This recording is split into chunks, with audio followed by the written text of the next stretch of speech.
So, I'm standing in my hallway Thursday night at 6:47 p.m., holding this chocolate ganache cake I spent 3 hours making after work, and I can hear Maxwell and his buddies absolutely losing it in the living room, like howling drunk laughter. I'd left my office early, picked up our daughter Nora from daycare, dropped her at my parents' house, grabbed all the party supplies from Target, and busted my ass to get home before he did to set up his surprise 30th birthday party. Except he beat me home. And I walk in to find 5 grown men sprawled across my sectional with beer cans everywhere, watching something on our TV that has them cackling like hyenas. Our wedding video. They're watching our wedding video from 3 years ago. I'm frozen in the doorway with this cake, and Anthony points at the screen going, look, here it comes. And Maxwell goes, oh man, watch this. And I see myself on screen in my wedding dress talking to my aunt by the dessert table. The camera pans and there's Maxwell near the bar with Lisa. My best friend since high school, Lisa. My maid of honor, Lisa. And even in the video, you can see him lean in and kiss her. Like actually kiss her. Not a peck. His hand is on her waist and everything. I never saw this happen at my own wedding because I was busy with 200 other guests, but there it is on video, clear as day. And Maxwell goes to his friends, remember when I kissed Lisa during the reception? She could not resist me that night. And his friend Simon is dying laughing going, your wife never suspected a thing, she was too busy with guests. And Maxwell just shrugs and says she's so naive. I'm still standing there, cake in my hands, decorations in my car.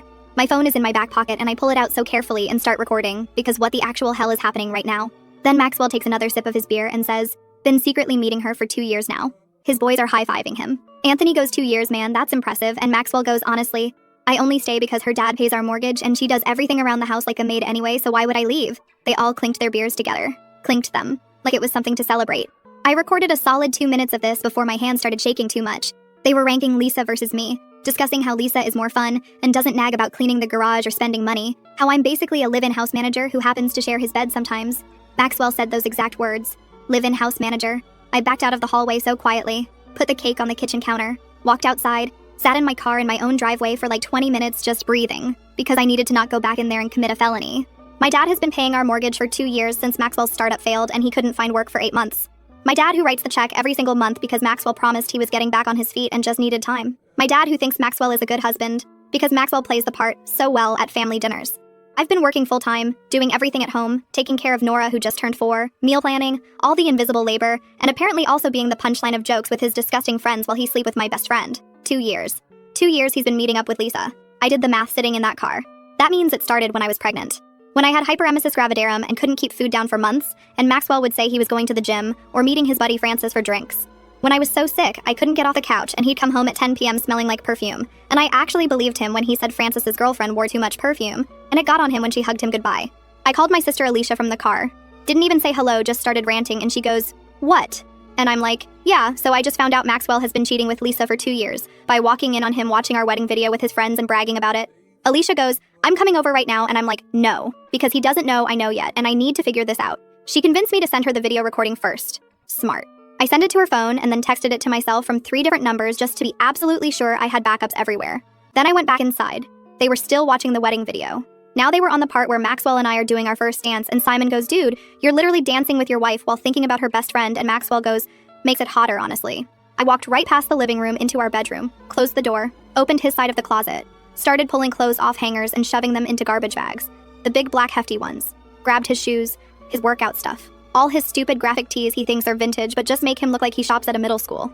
I could still hear them laughing out there. Filled 4 garbage bags before I heard footsteps, and Maxwell opened the bedroom door, going, babe, when did you get home, and saw me standing there with trash bags full of his stuff. He goes, what are you doing? And I just stared at him. He's holding a beer. There's a pizza stain on his shirt. This is the man I married. The man I've been supporting financially and emotionally while he screws around with my best friend and makes fun of me to his boys. I said I came home to surprise you for your birthday. Had your favorite cake and decorations in my car. Instead, I got to hear you tell your friends how you've been meeting Lisa behind my back for 2 years and only stay with me because my dad pays your bills. His face went white, like vampire white. He actually stumbled back a step and goes, babe, wait, I can explain that wasn't, and I'm like, do not call me babe ever again, I have the whole thing on video.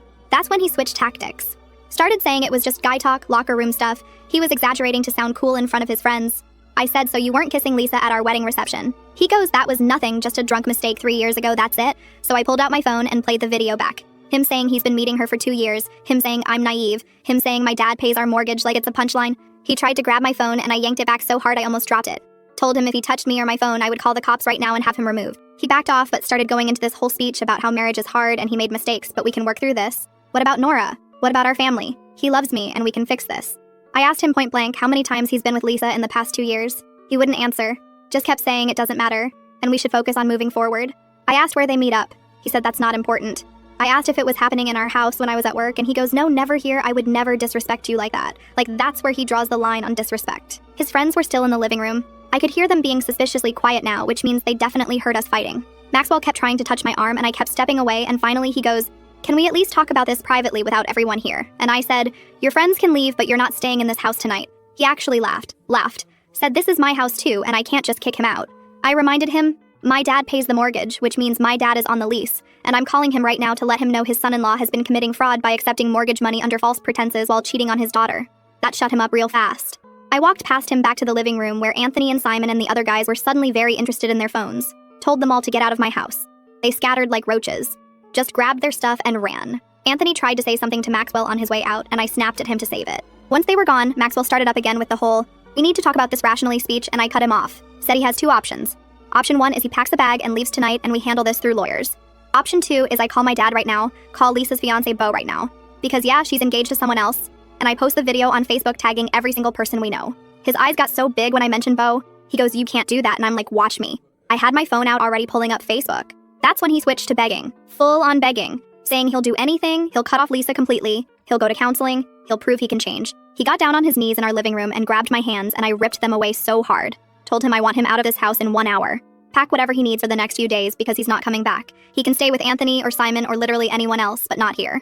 Not around me, and definitely not around Nora.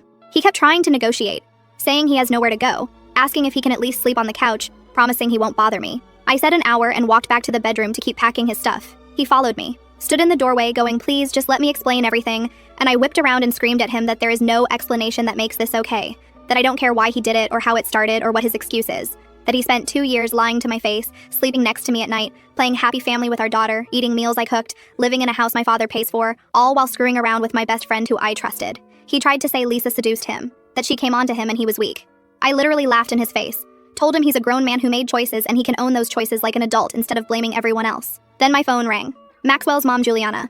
I let it go to voicemail. She called again immediately. I answered and she goes, Maxwell just called me very upset saying you're kicking him out over a misunderstanding and you won't listen to reason. I said there's no misunderstanding, Juliana. Your son has been cheating on me for 2 years with my best friend, and I have video evidence of him bragging about it to his friends. She got quiet. Then she goes, all men have their moments, dear. Don't throw away your marriage over boy talk. I hung up on her. Just ended the call. She texted me 3 times after that and I blocked her number. Maxwell was still standing there and goes, see, even my mom thinks you're overreacting and I lost it. Told him his mother raised a man who thinks cheating is boy talk and lying is acceptable and using his wife's family for money while disrespecting her is totally fine. That his mother is the last person who gets an opinion on our marriage. I gave him the garbage bags I'd already packed and told him to get the rest himself. He took them to his car while I sat on the bed just breathing again because the adrenaline was making me shake. When he came back in for more stuff, I asked him if our entire marriage was a lie. If he ever actually loved me or if I was just convenient. He swore he loves me and this thing with Lisa just happened and spiraled out of control. I asked when was the last time he saw her. He wouldn't answer. I said if it was recent, he better tell me now, and he finally admitted they met up for lunch on Tuesday, 2 days ago. He saw Lisa for lunch while I was at work, and then came home and ate the dinner I made and played with Nora before bed and didn't say a word. I told him I want a divorce. He started crying. Actual tears running down his face saying, please don't do this. Think about Nora, we can fix this. I said Nora deserves a mother who respects herself enough not to stay with a cheating liar and a father who knows actions have consequences. He packed 3 more bags. I followed him around the house to make sure he wasn't taking anything that wasn't his. He tried to grab the iPad and I said, that's Nora's for her games and he can't have it. He argued and I said, take it up with your lawyer. Right before he left, he turned around in the doorway and said, you're making a huge mistake. You'll regret this. We're good together. And I'm like, we were never good together. I was just too busy managing everything to notice you were a lying cheat. He tried one more time to hug me. I stepped back. He finally left. I locked the door behind him. All the locks, the deadbolt and the chain. Then I went around and locked every window. Checked twice. Then I sat on the floor in my kitchen and just sat there staring at that stupid chocolate cake I made for his birthday. 3 hours of baking and decorating with those little fondant toppers he likes. I grabbed a fork and ate cake straight from the platter on my kitchen floor at 9:30 p.m. on a Thursday night.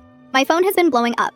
Maxwell calling and texting. His mom texting. His brother Anthony texting saying I'm being too harsh. My sister calling to check on me. My dad calling after Alicia told him what happened. I haven't called Beau yet. Lisa's fiance. I know I should. I know he deserves to know. But I also can't deal with one more thing tonight. I finally texted Alicia and told her to pick Nora up from our parents tomorrow morning and take her to preschool like normal. I don't want Nora seeing me like this. My parents can keep her through the weekend while I figure out next steps. Shout out to whoever reading this thinking, why didn't you just throw the cake at him? Honestly, same, but that cake was too pretty to waste on his face. I don't know what I'm doing. I don't know if I handled this right. All I know is I'm sitting here at almost midnight on what was supposed to be his birthday party, and instead I'm Googling divorce lawyers and eating cake alone and trying to figure out how the hell I tell my 4-year-old daughter that daddy isn't going to live here anymore. Update 1 coming because Maxwell showed up at 7 a.m. and it got so much worse. First update. I barely slept Thursday night.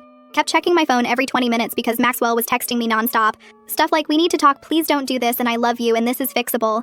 And then around 2 a.m. he switched to, I deserve a chance to explain myself properly. I didn't respond to any of it. Just lay there in bed staring at the ceiling in my house that my dad pays for, while this man who's been using me thinks he deserves anything. Around 6 a.m. I finally dozed off, and then at 7:15 a.m. I hear banging on my front door.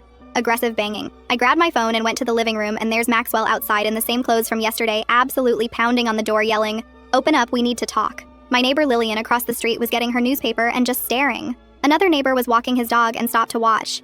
Maxwell sees me through the window and starts yelling louder about how I can't just shut him out and we're married and he has rights.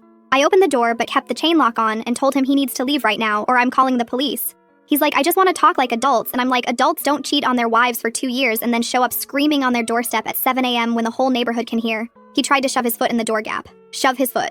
I slammed it on his foot and he yelped and jumped back, and I'm yelling at him that he does not get to intimidate me, and if he doesn't leave in 60 seconds, I'm calling 911. Lillian across the street actually pulled out her phone at that point, like she was ready to call too, and Maxwell saw her and got back in his car, but rolled down the window yelling about how I'm being unreasonable and destroying our family.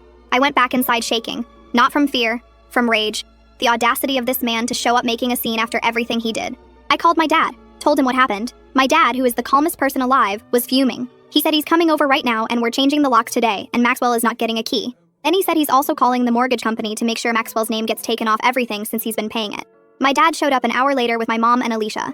My mom brought breakfast sandwiches from this deli we love, and I actually started crying when I saw her because I'd been holding it together all morning, but seeing my mom just broke me. We sat in my kitchen and I showed them the full video. My mom watched the whole thing with her hand over her mouth, and when it ended, she said that boy is not welcome in this family anymore. My dad was so mad his hands were shaking. He kept saying, I trusted him, I helped him, I paid for his life while he disrespected my daughter. Alicia wanted to drive to wherever Maxwell was staying and slash his tires. My mom had to talk her down. Then my phone rang. Lisa. Lisa was calling me. Everyone went silent. I just stared at the screen and Alicia goes, do not answer that. And I'm like, oh, I'm answering, and I put it on speaker. Lisa goes, hey, I know this is awkward, but can we meet somewhere to talk? And I said, talk about what exactly? Lisa. She got all quiet and then goes, Maxwell called me last night crying saying you kicked him out and I just want to explain my side. I laughed. Like actually laughed out loud. Told her there is no side that makes sleeping with your best friend's husband okay. She started with this whole speech about how it just happened and neither of them meant for it to go this far, and they tried to stop so many times, but there's real feelings involved. Real feelings. She said real feelings like that makes it better. I asked her how she could sit at my kitchen table every weekend for brunch and hold my daughter and ask me about my marriage while actively destroying it. She goes, it's not that simple. And things between me and Beau haven't been great, and Maxwell understood me in a way Beau doesn't. My mom grabbed the phone from me at that point and went off. Told Lisa she's a disgrace and a terrible friend, and she better never contact me again or come near this family. Lisa tried to say something, and my mom hung up on her. We were all just sitting there stunned, and then Alicia goes, so are we telling Beau? And I'm like, yes, absolutely, he deserves to know. But here's the thing. I don't have Beau's number. Lisa and I were friends, but I only ever saw Beau at group things, and I don't follow him on social media because we're not close like that. Alicia found him on Instagram though, and his profile is public, so she sent him a DM from her account saying this is about Lisa and Maxwell. Please call me, it's urgent. He called her back in like 10 minutes. Alicia answered and explained who she was, and then passed the phone to me, and I had to tell this man I barely know that his fiancée has been cheating on him with my husband for 2 years. The silence on the other end was so long. Then he goes, are you sure? And I said I have video of Maxwell bragging about it to his friends. He asked if I could send it to him. I did through Alicia's Instagram DM. Beau called back 5 minutes later and he was crying, like really crying. Said he and Lisa are supposed to get married in 4 months and he just put a down payment on their venue last week. He kept asking if I knew how long and where they'd meet up and all these details I don't have answers to. I told him I'm so sorry and I only just found out myself, and he goes, this is not your fault. Thank you for telling me. Then he hung up. My mom made us all sit down and eat the breakfast sandwiches even though nobody was hungry. She's like, you need food in your system because today is going to be a long day. And she was right. Around 11 a.m. the locksmith showed up and changed all the locks. While he was working, Maxwell's mom, Juliana, showed up. Just showed up at my house unannounced. My dad answered the door and told her she needs to leave. And she pushed past him into my entryway going, I need to speak with my daughter-in-law. I came out of the kitchen and she's standing there with her purse clutched to her chest, looking all proper and concerned. And she goes, sweetheart, I know you're hurt, but you're not thinking clearly. She said Maxwell made a mistake, but he's a good man and a good father, and I need to forgive him for Nora's sake. I told her Maxwell spent 2 years lying to everyone, including his own daughter, while sleeping with my best friend and using my father's money. That's not a mistake. That's a choice he made over and over again. She goes, marriage is about forgiveness and working through hard times. Every couple has rough patches.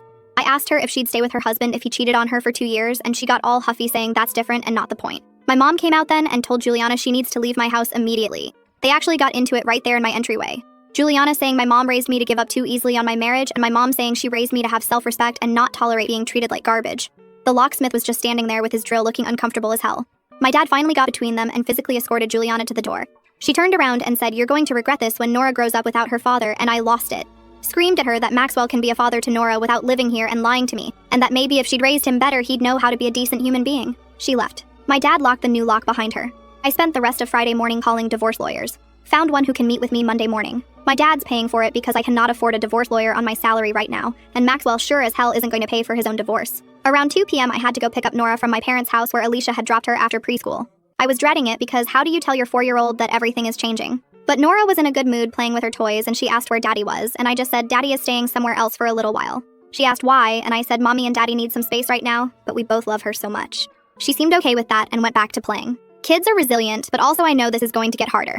Brought her home and made her favorite pasta for dinner, and we watched Encanto for the millionth time. She fell asleep on the couch next to me, and I just sat there looking at her little face thinking about how I'm doing this for her too. So she grows up seeing that her mom doesn't accept being treated badly. So she learns what she should and shouldn't tolerate in relationships. My phone would not stop. Maxwell texting asking to see Nora. His mom texting saying I'm being cruel. Anthony texting saying Maxwell is really struggling and maybe I should hear him out. I responded to exactly one text, and it was to Anthony. Told him his friend Maxwell bragged to him and everyone else about cheating on me so he can deal with the consequences, and if Anthony has a problem with that, he can go struggle right alongside him. Then Saturday morning, I wake up to 17 text messages from Maxwell. Walls of text about how sorry he is and how he'll do anything, and how I'm the love of his life and Lisa meant nothing compared to me. I finally responded. Told him he can communicate through my lawyer from now on, and any contact needs to be about Nora only. He immediately called me and I didn't answer. He called 6 more times. I blocked his number. He started calling from different numbers. Random numbers I didn't recognize. I'd answer thinking it was the lawyer's office or something important, and it would be Maxwell begging me to talk to him. I blocked 4 different numbers on Saturday alone. Then Saturday evening, Alicia texted me a screenshot. Lisa posted on Facebook. A long post about how she's going through a difficult time and asking for privacy, and saying that people make mistakes and real friends stand by you through everything. The comments, though? People were confused asking what happened, and a few mutual friends were commenting supportive things. Then Bo commented. Just one line. He said, "Lisa, you don't get to play victim when you're the one who destroyed our relationship and multiple families." It went off after that. People demanding to know what was going on. Someone commented asking if Lisa cheated, and Bo replied yes with her best friend's husband, while her best friend was pregnant and taking care of their new. I did not ask him to do that. I wasn't even on Facebook at that point because I'd logged out to avoid seeing anything. But Alicia sent me screenshots, and apparently everyone we know saw it, and people started commenting on Maxwell's Facebook too, asking if it was true. Maxwell deleted his Facebook entirely by Saturday night. Lisa made hers private. Shout out to the commenter on my original post who said the trash was taking itself out because accurate. My phone started ringing with numbers I didn't know, and when I finally answered one, it was my aunt asking if the Facebook stuff was true. I told her yes, and she said the whole family is horrified and completely supports me. Then my cousin called, then another aunt, then my dad's brother. Everyone calling to check on me and tell me they're team me, which is nice but also exhausting because I had to explain the situation 17 times. Sunday morning, Maxwell showed up at my house again, this time at 9 a.m., rang the doorbell over and over. I looked through the peephole and he's standing there holding flowers, like a bouquet of roses. I did not open the door. He started yelling through the door about how he knows I'm in there and we need to talk face to face. Nora was still asleep, thank God, so she didn't hear this. I texted him from my laptop using iMessage since I'd blocked his number on my phone and told him he needs to leave immediately or I'm calling the cops for harassment. He texted back saying, "Harassment really, babe? I'm your husband, trying to save our marriage." I called my dad. He drove over and confronted Maxwell in the driveway. I watched from the window as my dad got in Maxwell's face and said, "If he shows up at this house one more time without permission, he'll file for a restraining order himself." Maxwell tried to argue, and my dad said he's not discussing it, and Maxwell better be grateful he's not getting his ass beat for what he did to his daughter. Maxwell left the flowers on my doorstep and drove away. I threw the flowers in the garbage can, didn't even bring them inside. Alicia came over Sunday afternoon and we meal prepped for the week while Nora played in the backyard. Alicia kept asking if I was doing okay, and honestly, I don't know. Like on one hand, I'm so angry and hurt and betrayed. On the other hand, I have to function and take care of Nora and go to work tomorrow and act normal. She told me I should take some time off work, but I can't afford to. I need my job. I need my paycheck. I need stability for Nora. Sunday night, I finally sat down and made a list of everything I need to handle. Divorce lawyer Monday, figure out custody arrangement, talk to HR about updating my emergency contacts and beneficiaries, cancel the joint credit card, separate bank accounts. Tell Nora's preschool that Maxwell is not allowed to pick her up without my permission. The list is so long and overwhelming, and I just wanted to cry looking at it, but also I'm done crying over Maxwell. Then Sunday night, around 10 p.m. after I got Nora to bed, I got a text from a number I didn't know. It said, "This is Bo, can we talk?" And honestly, I don't even know what there is to talk about, but I said okay, and he asked if he could call me, and I said yes. Update 2 coming because that phone call with Beau revealed something I definitely was not expecting, and now there's a whole new mess to deal with. Second update. So that phone call with Beau on Sunday night absolutely wrecked me, and I'm still trying to process everything. He called around 10:30 p.m. and started off apologizing for reaching out so late, but he couldn't stop thinking about everything and needed to talk to someone who understands what this feels like. I told him I get it and asked how he was holding up. He said he confronted Lisa on Friday night after I sent him the video. She denied it at first. Said Maxwell was lying and exaggerating to impress his friends. But Beau kept pushing, and she finally broke down and admitted they'd been seeing each other, but insisted it wasn't serious, and only happened a few times. I asked him if he believed that, and he goes no, because then he went through her phone. Lisa had apparently left it on their kitchen counter when she went to take a shower, and he just picked it up and went through everything. Her passcode is his birthday, so it wasn't even hard. He found months of messages between her and Maxwell on Instagram DMs. They have a whole thread going back almost 2 years like I suspected. But here's the thing that made me want to throw up.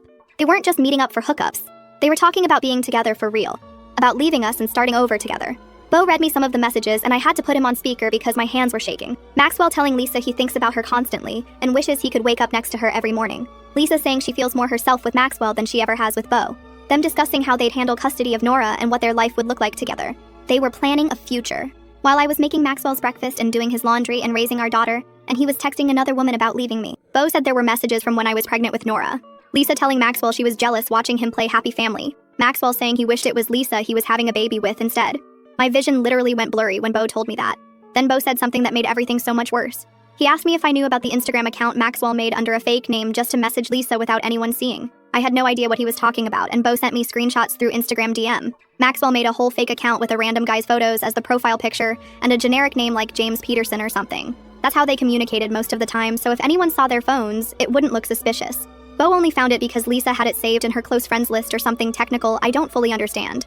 I spent an hour on the phone with Beau just going through everything. He told me Lisa had been lying to him for months about where she was going, saying she had work events or girls' nights when really she was meeting Maxwell. They'd go to this hotel about 30 minutes outside town. The same hotel every time. Room 347 apparently because they mentioned it in multiple messages like it was their special place. I wanted to scream. This wasn't just cheating. This was a whole secret relationship with plans and routines and their own little world that existed alongside our real lives. Beau asked me if I knew when it started exactly, and I said Maxwell told me 2 years, but I don't know beyond that. Beau pulled up the earliest Instagram DM he could find, and it was from March 2023, right after Nora turned 2. Right when Maxwell's job was failing and he was spiraling about money and I was working overtime to keep us afloat. I asked Beau what he's going to do, and he said he already ended things with Lisa. Told her to move out of their apartment. She's been staying with her parents since Friday night and has been blowing up his phone trying to explain herself, but he's done listening. Then he asked me something that caught me off guard. He asked if Maxwell is the type of guy who'd try to manipulate his way back in, and I said absolutely yes, he's already shown up at my house twice and called from 6 different numbers. Beau goes, yeah, Lisa said Maxwell told her he's not giving up and he knows he can convince me to take him back because I always forgive him eventually. Excuse me. Maxwell told Lisa I always forgive him. Like this is a pattern. Like he's done stuff before and I've let it slide. I asked Beau if Lisa said anything else about that and he said not really, but it was clear from their messages that Maxwell thought I was manageable. That's the word they used. Manageable. As in easy to control and manipulate. We talked for almost 2 hours total. By the end, we were both just exhausted and angry, and Beau said he's glad we connected because at least we're not going through this alone. I told him I'm here if he needs to talk again, and he said same. After we hung up, I couldn't sleep. Just lay in bed staring at the ceiling thinking about every time Maxwell said he was going somewhere and I believed him. Every late night at the office. Every gym session that ran long. Every weekend he said he was helping Anthony move or meeting Simon for a basketball game. How many of those were lies? How many times did he come home and kiss me and play with Nora after spending the afternoon with Lisa in room 347 of some random hotel? Monday morning, I had to get Nora ready for preschool and myself ready for work while functioning on like 3 hours of sleep. Dropped Nora off and went straight to the lawyer's office for my 9 a.m. appointment. The lawyer's name is Franca, and she's apparently one of the best divorce attorneys in the area, according to my dad's research. Her office is in this building downtown, and I sat in the waiting room filling out intake forms, trying not to cry while checking boxes about assets and debts and reasons for divorce. Franca called me back at 9:15, and we sat in her office for over an hour going through everything. I showed her the video of Maxwell and his friends, told her about the Instagram messages Beau found, explained the mortgage situation with my dad paying. She took notes on everything and said this is actually a pretty straightforward case since we have clear evidence of infidelity, and the financial situation favors me. She asked about Nora and what kind of custody arrangement I want, and I told her I want primary physical custody with Maxwell getting supervised visitation until I feel confident he's stable. Franca said that's reasonable given the circumstances and asked if I think Maxwell will fight for custody. I said honestly I don't know what Maxwell will do at this point because the man I thought I knew doesn't exist. She outlined next steps. File for divorce this week. Serve Maxwell the papers. Start discovery process. Work out temporary custody and support arrangements. She estimated this could take anywhere from 6 months to a year depending on how cooperative Maxwell is. I left her office feeling weird. Like this is really happening. I'm getting divorced. My marriage is over. Nora is going to grow up in a split household. Went to work after that and tried to focus, but my coworker Annabelle kept asking if I was okay, because apparently I looked terrible. I finally told her during lunch that I'm going through a divorce, and she was so shocked because Maxwell and I always seemed happy at company events. That's the thing nobody tells you. You can seem happy from the outside while everything is rotting from the inside. I made it through the workday somehow and picked up Nora from preschool, and we stopped at the grocery store because I needed to get food for the week. We're walking through the produce section and I look up and Lisa is there, just standing by the apples like it's a normal Monday afternoon. She saw me at the exact same time. We both froze. Nora was sitting in the cart playing with her stuffed bunny, completely oblivious to the tension. Lisa opened her mouth like she was going to say something, and I just turned my cart around and walked the other direction. She followed me. Actually followed me through the grocery store going, "Wait please, I just want to talk for 5 minutes." I kept walking, got to the cereal aisle, and she caught up and stepped in front of my cart and said, "Please, I know you hate me, but I need you to understand it wasn't supposed to happen like this." Nora looked up at Lisa and goes, "Hi, Aunt Lisa. Why is mommy mad?" And my heart broke because my daughter still thinks this woman is safe. I told Nora to close her eyes and play with Bunny for a minute, and then looked at Lisa and said, "You need to leave me alone right now." She goes, "I'm sorry, okay, I'm so sorry. But Maxwell and I, we fell in love and neither of us planned it, and it's been torture watching you not know." I asked her if it was torture enough to stop, and she went quiet. I said, "Exactly. It was torture you chose to keep inflicting on everyone. You could have told me. You could have ended your relationship with Beau. You could have done anything besides continue lying for 2 years." She started crying right there in the cereal aisle, saying she knows she messed up and she hates herself and she lost everything. I told her she should hate herself and she didn't lose everything, she threw it away. Then she said something that made me want to slap her. She said Maxwell really does love me and he's devastated right now, and maybe I should consider giving him another chance because everyone makes mistakes. I laughed, asked her if she's seriously standing here defending the man who destroyed both our lives while crying about losing him. She said it's complicated and I wouldn't understand the connection they have. I told her I understand perfectly. Two selfish people found each other and decided their wants were more important than everyone else's feelings. That's not a connection, that's just mutual selfishness. Some other woman shopping turned the corner into our aisle and immediately backed away when she saw us clearly having it out. Lisa wiped her eyes and said she hopes someday I can forgive her because she misses her best friend. I told her we stopped being best friends the second she kissed my husband at my wedding, and she lost any right to my friendship when she kept lying to my face for years after that. Then I pushed my cart past her and finished shopping while she just stood there crying. Got home, and Nora asked why Aunt Lisa was sad, and I had to explain that sometimes grown-ups have arguments, and Aunt Lisa did something that hurt Mommy's feelings, so we're not going to see her anymore. Nora seemed okay with that answer, but I know she's going to ask more questions eventually. Tuesday I went back to work and everything felt surreal, like I'm just going through motions, answering emails, filing paperwork, talking to clients. Meanwhile, my entire life is imploding. Maxwell texted me from another new number Tuesday afternoon. Said we need to discuss custody of Nora, and can we please meet somewhere neutral to talk? I responded and told him to have his lawyer contact mine. He said he doesn't have a lawyer yet and can't afford one, and I said that sounds like a him problem. He called immediately from that number and I answered, and he launched into this speech about how I'm being vindictive and using Nora as a weapon and he has rights as her father. I told him he should have thought about his rights before he cheated. He said I'm not being fair and I'm punishing him too harshly. Too harshly. Like there's an appropriate punishment level for 2 years of infidelity that I'm somehow exceeding. I asked him point blank if he and Lisa were planning to leave us and be together. He got quiet and then said, "Where did you hear that?" And I told him Beau went through Lisa's phone and found everything. All the Instagram messages, all their plans, all their discussions about leaving us. Maxwell tried to say those conversations weren't serious and they were just venting or fantasizing. I asked him if he really thinks I'm stupid enough to believe that. He said I'm twisting everything to make him look worse than he is. I told him he made himself look bad by cheating on his wife for 2 years and planning a whole secret future with her best friend. He said I don't understand how hard things were for him when his business failed, and I wasn't being emotionally supportive enough. So now it's my fault he cheated because I wasn't supportive enough while I was working full-time and raising our daughter and managing an entire household, plus dealing with his depression spiral. I told him that's the weakest excuse I've ever heard and he's gonna have to do a lot better than that when we're in court. He goes, "We don't need to go to court, we can figure this out ourselves," and I said no, we really can't, because I don't trust a single word that comes out of his mouth. He started yelling about how I'm being impossible and I hung up. Blocked that number too. He's now blocked on 5 different phone numbers, and I'm sure he'll find a 6th. Wednesday morning, my dad called and said the mortgage company confirmed Maxwell's name was removed from everything, and my dad is now the sole payer, and if Maxwell tries to claim any ownership, he'll have legal proof he never contributed. That was satisfying at least. Wednesday night, Nora asked when Daddy is coming home, and I had to sit her down and explain that Daddy is going to live somewhere else from now on, but she'll still get to see him. She asked if it's because of her, and I nearly broke down right there. Told her, "No, baby, it has nothing to do with you. Sometimes grown-up relationships change, but Mommy and Daddy both love you so much." She seemed to accept that, but then asked if Daddy left because I was mean to him, and I wanted to scream because obviously Maxwell said something to her. I told her, "No, sweetie, Mommy wasn't mean. Daddy made some choices that hurt Mommy, and we're going to live separately now, but it's not your fault at all." She cried a little, and I held her and we watched Bluey until she fell asleep on my lap. Thursday morning, Franca called and said the divorce papers are ready to be filed and served. Asked if I knew where Maxwell was staying, and I said probably with Anthony, but I'm not sure. She said she'd hire a process server to track him down. Thursday afternoon, I got a call from Nora's preschool. The director saying Maxwell showed up trying to check Nora out early, and they wouldn't release her to him because I'd updated the pickup list on Monday to require my written permission. Maxwell apparently caused a scene arguing with them until they threatened to call the police and he left. I called Maxwell immediately on FaceTime using Nora's iPad since he's not blocked there. He answered and I went off. Told him he does not get to show up at Nora's school causing problems and scaring the staff. He said he has a right to see his daughter and I'm keeping her from him. I told him he can see Nora when we have a legal custody arrangement through the court, and until then he needs to back off. He said I'm being unreasonable and vindictive and trying to turn Nora against him. I said the only person turning Nora against anyone is him by showing up at her school and getting escorted out. He tried to argue more and I ended the call. Then Friday happened and everything got so much worse because Maxwell showed up at my work. Update 3 coming, because when he showed up at my office with his mom, it turned into the biggest scene and security had to get involved, and now there's even more drama with his whole family losing it. Last update.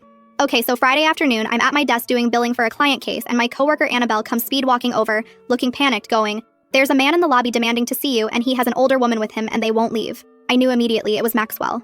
Just knew it in my gut. I told Annabelle to call building security, and I'd handle it, and she goes, "Are you sure?" And I'm like, "Absolutely not, but I'm doing it anyway." Walked out to the lobby, and there's Maxwell standing there in khakis and a button-down, like he's here for a job interview, and Juliana next to him in a full pantsuit looking like she's about to present a legal case. Our receptionist looked so uncomfortable. Maxwell sees me and goes, "Thank God we need to talk right now," and I told him he needs to leave my workplace immediately. Juliana steps forward and says, "Now, dear, we're not leaving until you hear us out because this has gone on long enough and you're being unreasonable." I looked at the receptionist and told her to call security. Maxwell goes, "That's not necessary, we just want 5 minutes," and I said, "You don't get 5 minutes, you don't get anything. You're harassing me at my job." Juliana pulls out her phone and starts showing me something. It's a voice memo. She hits play and it's Maxwell crying, like full sobbing, saying he can't live without me and Nora and he's falling apart and his mom is worried he's going to hurt himself. I stared at her and asked if she seriously just played me a recording of her adult son crying to manipulate me into taking him back. She goes, "It's not manipulation, it's showing you how much pain he's in because of your actions." My actions. I laughed so hard the receptionist jumped. Told Juliana that Maxwell is in pain because of his own actions and choices and consequences, and if he's struggling, maybe he should talk to a therapist instead of showing up at his wife's workplace with his mommy. Maxwell tried to grab my hand and I yanked it back. He goes, "Please, just come outside and talk to me for 10 minutes, that's all I'm asking." I asked him what part of "I have nothing to say to you" does he not understand? He said we have a daughter together, and we need to figure this out like adults. I told him we are figuring it out through lawyers and the court system like adults do when they can't trust each other. He goes, "You're really gonna throw away 3 years of marriage without even trying?" And I said, "You threw it away when you stuck your tongue down my best friend's throat at our wedding reception and then kept screwing her for 2 years. Said that loud. The receptionist's eyes got so wide. Annabelle was watching from the hallway with her phone out, probably ready to record if things escalated. Juliana goes, "There's no need for that kind of language," and I told her there's no need for her to be here at all since this is between me and Maxwell. She said as Maxwell's mother, she has every right to defend her son when he's being treated unfairly.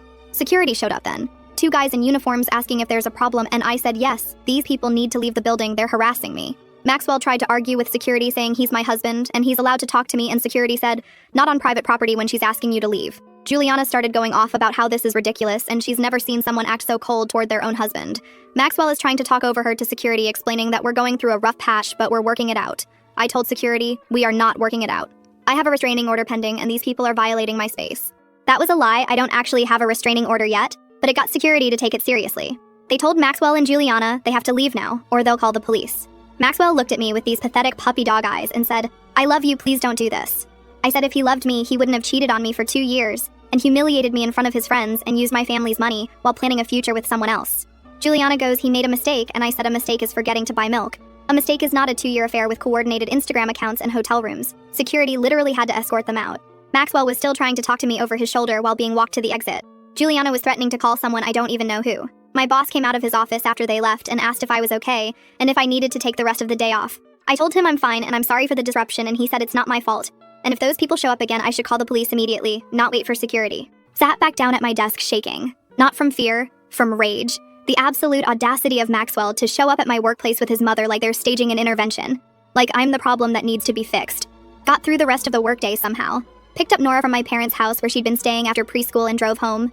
Checked my phone at a red light and had 23 text messages.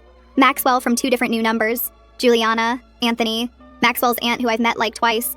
All of them saying I embarrassed Maxwell today and I'm being cruel and I need to think about Nora and give Maxwell a real chance to explain. I responded to exactly one message and it was to Anthony. Told him if he or anyone from Maxwell's family contacts me again, I'm filing harassment charges against all of them. Then I blocked everyone. Saturday morning, Franca called.